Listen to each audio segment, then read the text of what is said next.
প্রতিষ্ঠা বার্ষিকীতে জিয়াউর রহমানের সমাধিতে শ্রদ্ধা, সুষ্ঠু ভোটে সবার সহযোগিতা চান মির্জা ফখরুল, পিআর দাবিতে অনড় জামায়াত, সাজানো ভোট হলে মানবে না জনগণ।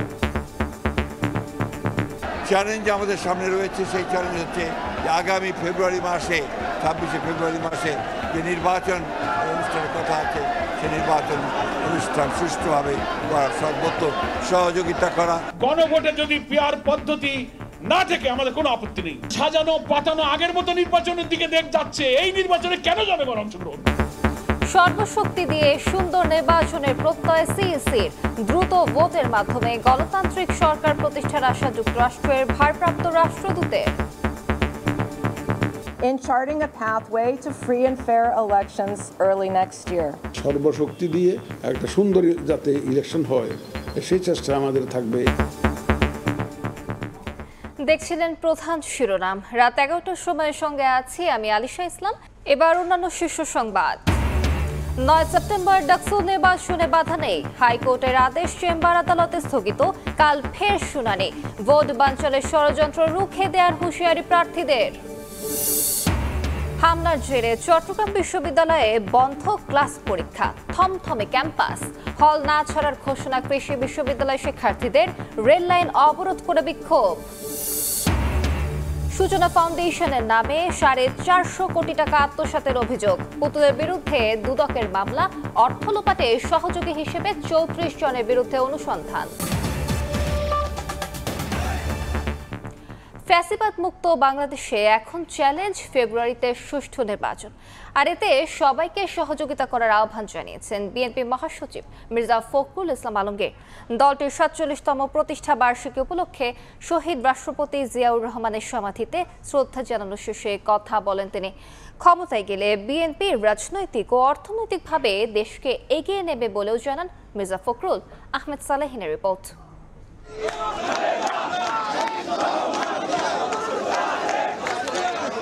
স্বাধীনতা পরবর্তী সময়ে একদলীয় শাসন ব্যবস্থার বিলুপ্তি ঘটিয়ে বহুদলীয় গণতন্ত্র আর বাংলাদেশি জাতীয়তাবাদ প্রতিষ্ঠার লড়াইয়ে জন্ম হয় বাংলাদেশ জাতীয়তাবাদী দল বিএনপির।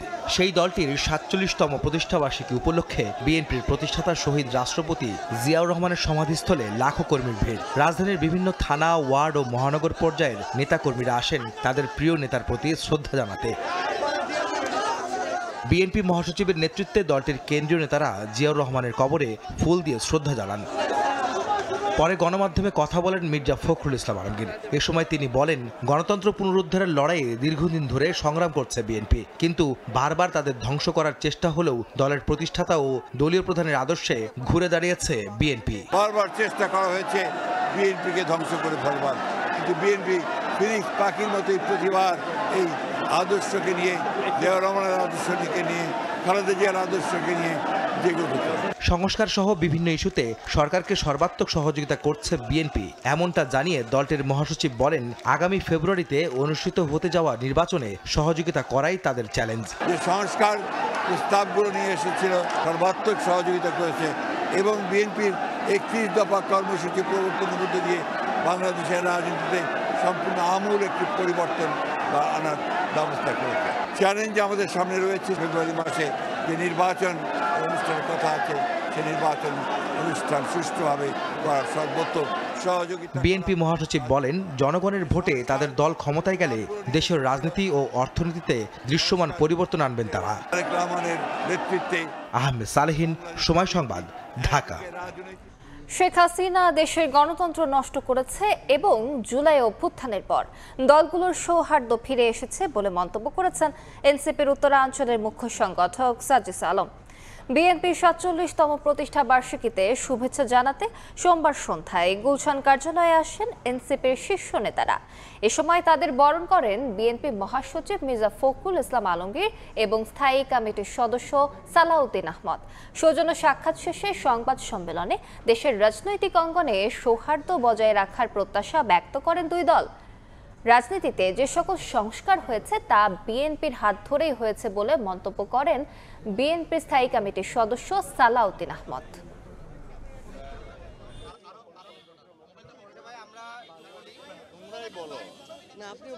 আমাদের রাজনৈতিক দলগুলোর মধ্যকার এই পারস্পরিক সম্পর্ক আমাদের 24-এর অভ্যুত্থান পরবর্তী বাংলাদেশের রাজনৈতিক কালচার, রাজনৈতিক সৌহার্দ্যপূর্ণ সম্পর্কের ক্ষেত্রে গুরুত্বপূর্ণ ভূমিকা পালন করবে এবং ইনশাআল্লাহ আমরা একসাথে আমাদের কাঙ্ক্ষিত বাংলাদেশের যে সামনের দিকের যে যাত্রা, সেই যাত্রায় সকল ষড়যন্ত্র মোকাবেলা করে আমরা এগিয়ে যাব। মাঠে আমরা যে রকমই তর্ক বিতর্ক বক্তৃতা দেই না কেন, এই রাজনৈতিক সংস্কৃতি আমাদের মধ্যে চালু থাকতে হবে যে আমরা পরস্পর তর্ক করব, বিতর্ক করব, ভিন্নমত পোষণ করব, কিন্তু সৌহার্দ্যমূলক আলাপ আলোচনার ভিত্তিতে পারস্পরিক শ্রদ্ধা, পারস্পরিক আলোচনা এটা চালু থাকবে।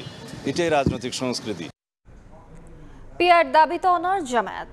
আগামী নির্বাচন পিআর পদ্ধতিতে হবে কিনা সে বিষয়ে গণভোটের মাধ্যমে সিদ্ধান্ত নেয়ার দাবি জানিয়েছে দলটির সেক্রেটারি জেনারেল মিয়া গোলাম পরোয়ার। বিকেলে জাতীয় প্রেস ক্লাবে গোলটেবিল বৈঠকে তিনি বলেন, পিআর পদ্ধতি নিয়ে একটি দল জাতির কাছে বিভ্রান্তিকর তথ্য ছড়াচ্ছে। সাজানো নির্বাচনের দিকে গেলে জনগণ মানবে না উল্লেখ করে বলেন, ভোট সুষ্ঠু ও নিরপেক্ষ হওয়া নিয়েও শঙ্কা রয়েছে।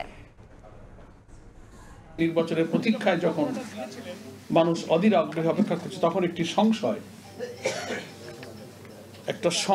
একটা অস্বস্তি জাতির মধ্যে নতুন করে শুরু হয়েছে। একটা রাজনৈতিক দল জাতির কাছে বিভ্রান্তিকর তথ্য দিচ্ছে যে এটা মানুষ বোঝে না, এই পদ্ধতিতে নির্বাচন হয় না।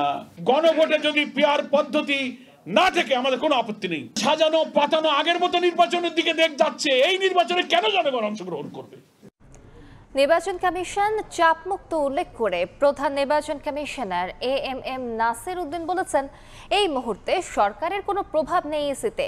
এর আগে সিইসির সঙ্গে বৈঠক শেষে যুক্তরাষ্ট্রের ভারপ্রাপ্ত রাষ্ট্রদূত জেকবসন বলেন, বাংলাদেশে অবাধ ও সুষ্ঠু নির্বাচনের মাধ্যমে গণতান্ত্রিক সরকার প্রতিষ্ঠা পাবে বলে প্রত্যাশা যুক্তরাষ্ট্রের। সোমবার দুপুরে আগারগাঁও নির্বাচন কমিশনে বাংলাদেশে নিযুক্ত যুক্তরাষ্ট্রের ভারপ্রাপ্ত রাষ্ট্রদূত ট্রেসি অ্যান্ড জ্যাকবসন সহ 3 সদস্যের প্রতিনিধি দল আসে। পরে প্রধান নির্বাচন কমিশনার এএমএম নাসির উদ্দিনের সঙ্গে বৈঠকে বসেন তারা। প্রায় 1.5 ঘন্টার বৈঠক শেষে রাষ্ট্রদূত জানান, ডক্টর ইউনূসের নেতৃত্বে অন্তর্বর্তী সরকারের প্রতি পূর্ণ সমর্থন আছে, তবে যুক্তরাষ্ট্র নির্দিষ্ট কোনো দল বা রাজনীতিবিদকে সমর্থন করে না। In charting a pathway to free and fair elections early next year. We hope those elections will happen in an atmosphere of peace and security, and we hope they will lead to a successful democratic government that will represent the aspirations and dreams of the Bangladeshi people. পরে CEC জানান, চাপমুক্তভাবে কাজ করছে EC. রমজানের আগে যেন নির্বাচন আয়োজন করা হয় সে ব্যাপারে ইসিকে মার্কিন রাষ্ট্রদূত আহ্বান জানিয়েছেন। কোনো ধরনের কোনো প্রভাব বিস্তার তো আমাদের মাননীয় প্রধান উপদেষ্টা দপ্তর থেকে আমরা পাইনি, কোনো ধরনের প্রভাব পাইনি। সরকার সহযোগিতা করতে প্রস্তুত, কারণ বর্তমান সরকারের কোনো নিজস্ব উনি কোনো দলীয় প্রধানও না, ওনার কোনো ব্যক্তিগতভাবে ওনার কোনো দলও নাই, সুতরাং ওনার কোনো আমাকে ইনফ্লুয়েন্স করার প্রয়োজনও এ পর্যন্ত তো আমি দেখিনি। I will fight to the last. সর্বশক্তি দিয়ে একটা সুন্দর যাতে ইলেকশন হয় সেই চেষ্টা আমাদের থাকবে, এখানে কোনো আমাদের চেষ্টার কোনো ঘাটতি থাকবে না। সব রাজনৈতিক দল দেশের স্বার্থে নির্বাচন নিয়ে ঐক্যমত্যে পৌঁছাবে বলে আশা সিইসির। পূর্ণ প্রস্তুতি নিয়ে থাকবো। কাউসারা চৌধুরী কুমু, সময় সংবাদ, ঢাকা। রাষ্ট্রপতি ও প্রধান উপদেষ্টার সঙ্গে সৌজন্য সাক্ষাৎ করেছেন সেনাপ্রধান। চীন সফরের বিষয়ে তাদের অবহিত করেছেন জেনারেল ওয়াকারুজ্জামান। এদিকে জরুরি অবস্থা বা তত্ত্বাবধায়ক সরকার গঠনের বিষয়টি গুজব উল্লেখ করে এতে বিচলিত না হওয়ার আহ্বান জানিয়েছেন আইন উপদেষ্টা। দলগুলোর মতবিরোধ সময় মতো দূর হবে জানিয়ে আসিফ নজরুল বলেন, ফেব্রুয়ারিতেই নির্বাচন করতে দৃঢ় প্রতিজ্ঞ সরকার। রাষ্ট্রপতি মোহাম্মদ শাহাবুদ্দিন ও প্রধান উপদেষ্টা ডক্টর মোহাম্মদ ইউনূসের সঙ্গে সৌজন্য সাক্ষাৎ করেছেন সেনাপ্রধান জেনারেল ওয়াকারুজ্জামান। প্রথমে যমুনায় প্রধান উপদেষ্টার সঙ্গে দেখা করেন সেনাপ্রধান, পরে বঙ্গভবনে গিয়ে দেখা করেন রাষ্ট্রপতির সঙ্গে। সম্প্রতি নিজের চীন সফর নিয়ে তাদের অবহিত করেন জেনারেল ওয়াকারুজ্জামান। সোমবার সচিবালয়ে আইন উপদেষ্টা জানান, রোববার প্রধান বিচারপতির সঙ্গে সেনাপ্রধানের সাক্ষাতের বিষয়ের কোনো তথ্য জানা নেই তার। দেশে জরুরি অবস্থা এবং নির্বাচনকালীন তত্ত্বাবধায়ক সরকারের বিষয়টি গুজব বলে উল্লেখ করেন তিনি। আর্মি চিফ প্রধান উপদেষ্টার সাথে মাঝে মাঝে দেখা করেন, রাষ্ট্রপতির সাথেও আগে দেখা করেছেন। আর্মি চিফ প্রধান বিচারপতির সাথে দেখা করেছেন, এই ধরনের কোনো তথ্য আমার জানা নাই। আমি এই ধরনের কোনো সম্ভাবনার ব্যাপারে অবগত না। না, নির্বাচনকালীন সরকার নিয়ে কোনো আলোচনা হয়, এসব গুজব গুঞ্জন নিয়ে বিচলিত হওয়ার মতো কিছু নাই। আর অবশ্যই এখন পর্যন্ত অবশ্যই গুজব। আগামী নির্বাচন নিয়ে বিভিন্ন রাজনৈতিক দলের মধ্যে মতবিরোধ বিষয়ে উপদেষ্টা বলেন, জুলাই অভ্যুত্থানের পক্ষের দলগুলোর মধ্যে মতবিরোধ থাকলেও যথাসময়ে তাদের মধ্যে ঐক্য দেখা দেবে। আগামী ফেব্রুয়ারিতেই নির্বাচন হবে, পেছানোর কোনো সুযোগ নেই। উনাদের বিচার বিবেচনা বোধের উপর আমাদের আস্থা আছে। তাদের বিভিন্ন ব্যাপারে মতভিন্নতা থাকতে পারে, প্রয়োজনীয় মুহূর্তে অবশ্যই আমরা তাদের মধ্যে ঐক্য দেখতে পারবো। আর আমরা সরকারের পক্ষ থেকে ফেব্রুয়ারিতে নির্বাচন করার ব্যাপারে দৃঢ় প্রতিজ্ঞ। তার আগে কিছু বিষয়ে যে মতভিন্নতা রয়েছে বা মতভেদ রয়েছে, সেটা আমরা আশা করি সেটা দূর হয়ে যাবে। গণ অভ্যুত্থান পরবর্তী সময়ে সমাজে অস্থিরতা থাকায় আইন শৃঙ্খলা পরিস্থিতির অবনতি অস্বাভাবিক নয় বলেও মন্তব্য করেন আইন উপদেষ্টা। এটা খুব অস্বাভাবিক বলে মনে করি না। প্রসূন আশিস, সময় সংবাদ, ঢাকা। এবার ছাত্র সংসদ নির্বাচনের খবর।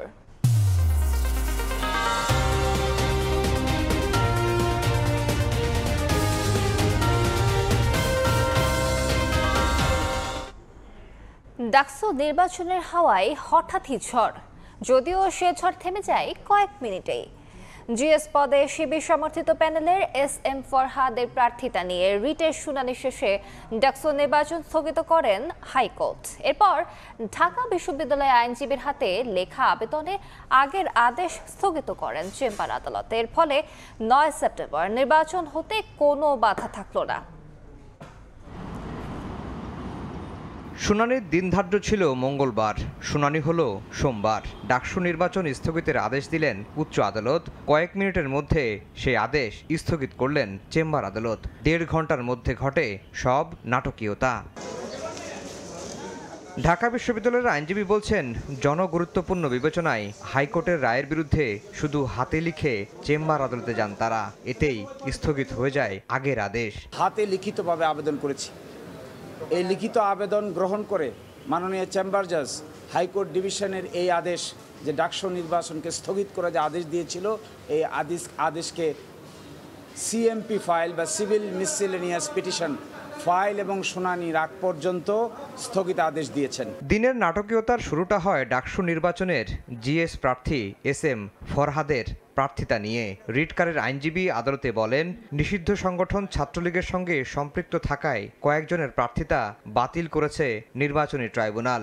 একই অভিযোগ থাকার পরও ফরহাদের প্রার্থিতা বৈধ করে দ্বিমুখী আচরণ করা হয়েছে। পাল্টা জবাব দেন ঢাকা বিশ্ববিদ্যালয়ের আইনজীবী, বলেন ফরহাদ 2019 সাল থেকেই ছাত্র শিবিরের রাজনীতির সঙ্গে যুক্ত। এ সংক্রান্ত তথ্য প্রমাণও আদালতে তুলে ধরেন তিনি। উভয় পক্ষের দীর্ঘ শুনানি শেষে ডাকসু নির্বাচন 30 অক্টোবর পর্যন্ত স্থগিত করে দেন হাইকোর্ট। এ সময়ের মধ্যে ফরহাদের প্রার্থিতা নিয়ে কোনো আপত্তি থাকলে লিখিতভাবে নির্বাচনী ট্রাইব্যুনালে জমা দিতে বলা হয় রিটকারীকে। ফরহাদের প্রার্থিতা কেন অবৈধ ঘোষণা করা হবে না জানতে চেয়ে জারি করা হয় রুলও। হাইকোর্টের আদেশ আপাতত স্থগিত হলেও মঙ্গলবার এ বিষয়ে পূর্ণাঙ্গ শুনানি হবে সুপ্রিম কোর্টের চেম্বার আদালতে। আফজাল হোসেন, সময় সংবাদ, ঢাকা। এদিকে ডাকসু নির্বাচন স্থগিতের আদেশের পর উত্তাল হয়ে ওঠে ঢাকা বিশ্ববিদ্যালয়। উপাচার্যের বাসভবন ঘেরাও করে বিক্ষোভ করেন সাধারণ শিক্ষার্থী থেকে শুরু করে ছাত্র সংগঠনের নেতাকর্মীরা। ভোট বানচালের ষড়যন্ত্র রুখে দেওয়ার হুঁশিয়ারি দেন প্রার্থীরা। ঢাকা বিশ্ববিদ্যালয় কেন্দ্রীয় ছাত্র সংসদ ডাকসু ও হল সংসদ নির্বাচনের প্রচারণার মাঝামাঝিতে সোমবার ডাকসু নির্বাচন স্থগিতের নির্দেশ দেন হাইকোর্ট। তবে কিছুক্ষণের মধ্যেই হাইকোর্টের আদেশ স্থগিত করেন চেম্বার আদালত। স্থগিতাদেশের পর ক্যাম্পাস থেকে বিক্ষোভ মিছিল নিয়ে শিক্ষার্থীরা অবস্থান নেন উপাচার্যের বাসভবনের সামনে। ডাকসু ইলেকশন 9 তারিখে হতেই হবে, না হলে আমরা রাজপথ ছাড়বো না এবং ঢাকা বিশ্ববিদ্যালয় কোনো আন্দোলন করে ব্যর্থ হয়েছে এমন কোনো ইতিহাস এখনো নেই। ডাকসু স্থগিত মানে এটা আসলে নাটক, মানে হঠাৎ করে কেমনে কি আমরা কিছুই জানি না। বিক্ষোভে যোগ দিয়ে প্রতিবাদ জানায় ডাকসু নির্বাচনের স্বতন্ত্র প্রার্থীরাও। অবস্থান নেয় ছাত্র অধিকার পরিষদ সমর্থিত প্যানেলও। মিছিল শেষে সংবাদ সম্মেলনে স্বতন্ত্র শিক্ষার্থী ঐক্যের ভিপি প্রার্থী অভিযোগ করেন নির্বাচন প্রশ্নবিদ্ধ করতে স্থগিত করা হয়। আমরা মনে করি যে এটা একটা ষড়যন্ত্রের অংশ এবং পুরো নির্বাচনটাকে প্রশ্নবিদ্ধ করার জন্য আজকে এই শেষ মুহূর্তে এসে রিটটি করা হয়েছে। আপনি ঢাকা বিশ্ববিদ্যালয়ের শিক্ষার্থী, আপনার অধিকার হরণ হয়ে গেছে, আপনি হয়তো ধরতে পারতেছেন না, বুঝতে পারতেছেন না। এটা শুধুমাত্র ডাকসু নির্বাচন নয়, এটা ঢাকা বিশ্ববিদ্যালয়ের শিক্ষার্থীদের অধিকার প্রতিষ্ঠার আন্দোলন। গণতান্ত্রিক ছাত্র সংসদ সমর্থিত প্যানেল প্রতিবাদ মিছিল শেষে ডাকসু প্রাঙ্গণে সংবাদ সম্মেলনে ভিপি প্রার্থী বলেন, কোনো ষড়যন্ত্রই 9 সেপ্টেম্বরের ভোট ঠেকাতে পারবে না। ডাকসু আদায়ের অধিকার, ডাকসু আদায়ের সিদ্ধান্ত এ ঢাকা বিশ্ববিদ্যালয়ের মাটি থেকে হবে, হাইকোর্ট থেকে নয়। ভোট স্থগিতের খবরে প্রতিবাদ জানায় ছাত্র শিবির সমর্থিত ঐক্যবদ্ধ শিক্ষার্থী জোট প্যানেলও। ভোট বানচালের অপচেষ্টা রুখে দেওয়ার হুঁশিয়ারি দেন প্রার্থীরা। আমাদের ডাকসুদের শিক্ষার্থীরা বিজয় হবে ইনশাল্লাহ, এবং যারা আমাদের এই আসন্ন ডাকসু নির্বাচনকে বানচাল করার ষড়যন্ত্রে লিপ্ত হয়েছিল, যারা বিভিন্ন নষ্ট এবং বাজে প্ল্যান করেছিল, তাদেরকে শিক্ষার্থীরা আগামী 9 সেপ্টেম্বর লাল কার্ড দেখাবে। হলপাড়া থেকে মিছিল বের করে ডাকসু নির্বাচন স্থগিতের প্রতিবাদ জানায় ছাত্রদল সমর্থিত প্যানেলও। কমিশন ফাঁকফোকর রেখেছে বলেই নির্বাচন বানচালের সুযোগ তৈরি হয়েছে বলে অভিযোগ করেন ভিপি প্রার্থী।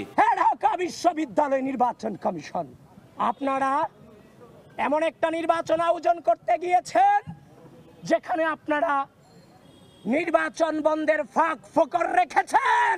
পরে সন্ধ্যায় ডাকসু প্রাঙ্গণে সংবাদ সম্মেলন করে রিটকারী শিক্ষার্থীর প্যানেল অপরাজেয় 71 ও অদম্য 24 প্যানেল। তাদের অভিযোগ, রিটে ডাকসু নির্বাচন স্থগিতের আবেদন করা হলেও ভোট স্থগিতের রায় নির্বাচনের বানচালের ষড়যন্ত্র।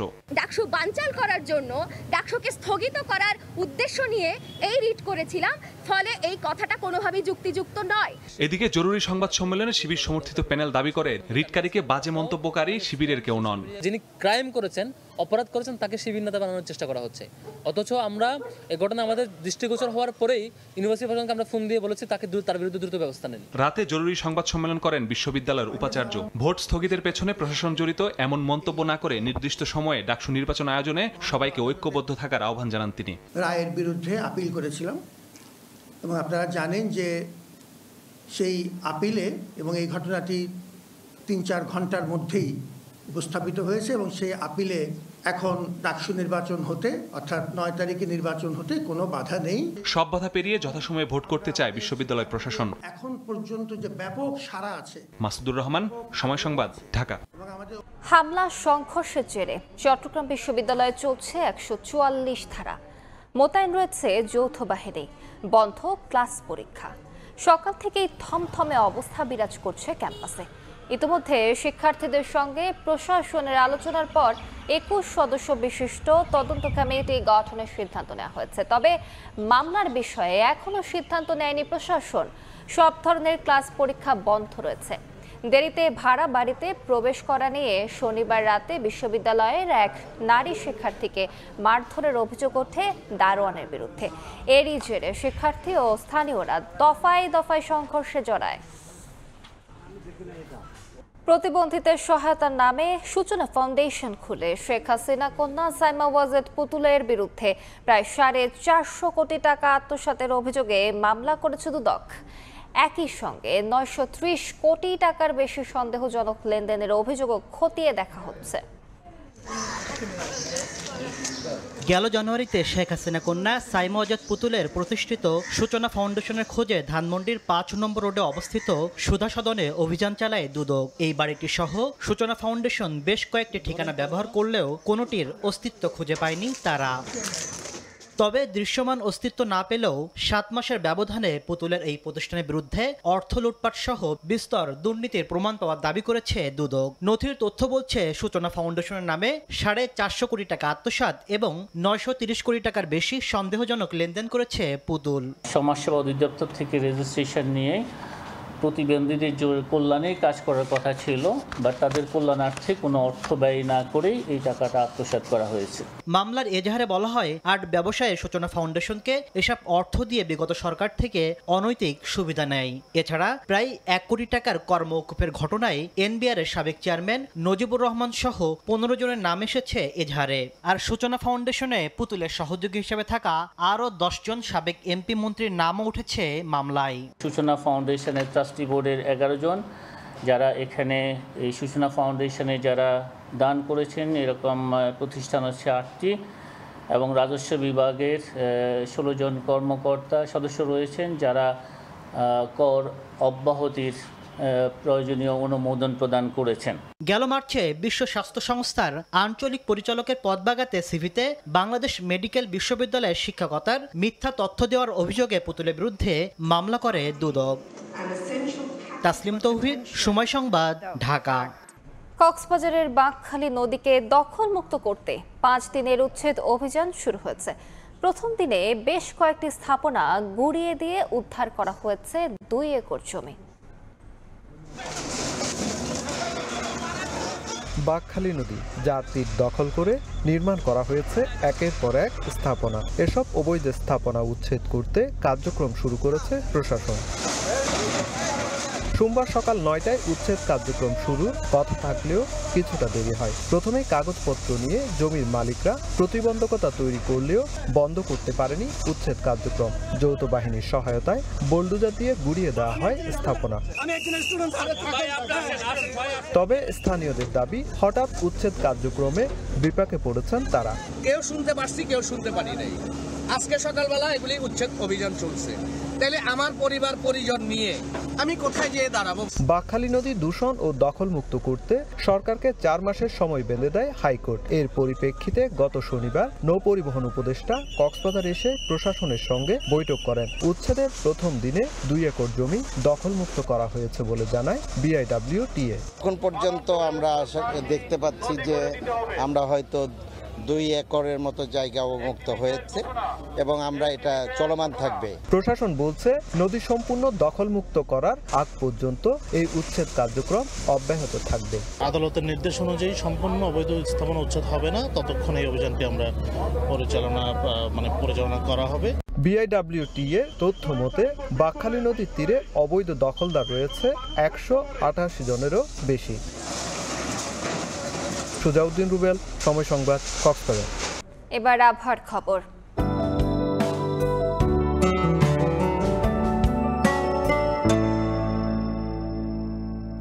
দেখে নেব এখনকার বাতাসের মানসূচক।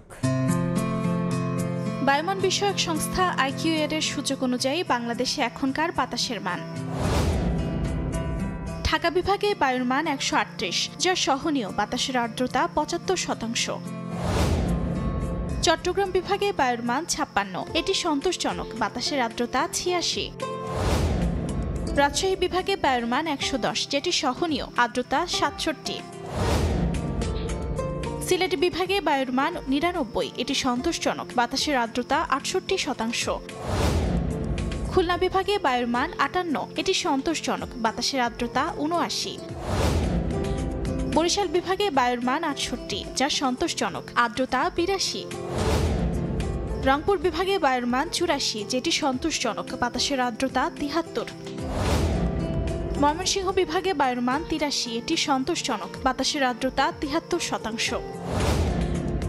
সারা দেশে বায়ুর মান সবচেয়ে ভালো চট্টগ্রামে 56 আর সবচেয়ে খারাপ ঢাকায় 138।